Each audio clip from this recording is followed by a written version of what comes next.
Lou Basenese of Disruptive Tech Research joins us now. Lou, this is what we want to know. Will this be a moment, a rare moment, where big tech and Capitol Hill come together saying that this tax is unfair? I think for the first time in 2 years, it's a kumbaya moment for politicians and big tech, right? They can all get along here. This French tax, I think, it really oversteps here because, you know, traditionally we're talking about the social media giants coming under regulation or being broken up. This is much more far-reaching. We're talking about companies like Airbnb, Stripe, even Salesforce coming under the purview of this tax. And I think it sets up a dangerous precedent. You mentioned it. It's a 3% levy. And the fear here is that other European countries could follow suit. Right. And it's real sad. It's a sad testament. This is a retroactive tax on innovation and success. But Lou, you know, European countries could pursue a similar course of action, but then you have Amazon fighting back saying, okay, if you sell on our site in France, we're going to slap you with this additional 3% tax. So that is a form of retaliation.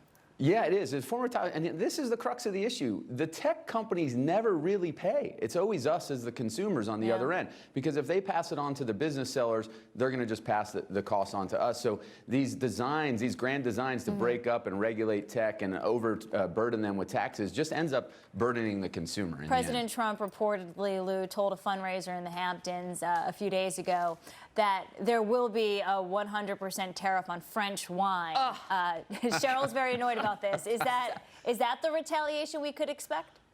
Look, I mean, I think President Trump, he knows very well that you can retaliate with tariffs on and taxes, and that's what it's a lot of bluster, right? Both sides are jockeying for position. I don't foresee that happening. So, Cheryl, I think you'll be okay on the French wine. And amid this bluster, are cooler heads prevailing when Tim Cook, the CEO of Apple, sits down to dinner with President Trump and they talk about China, its market size, and how tariffs impact. Tim Cook said, look, tariffs are hurting us because we have to compete with Samsung. We make our products in China. Samsung, South Korea, they're not affected by this. Do you think Tim Cook actually has the ability to persuade the president?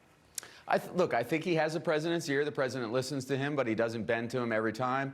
Tim Cook brings up an important point. Look, we have to maintain competitiveness, and when the tariffs impede upon that, it's a point where we have to reevaluate how much is too much. You know, I would say this from an investing standpoint.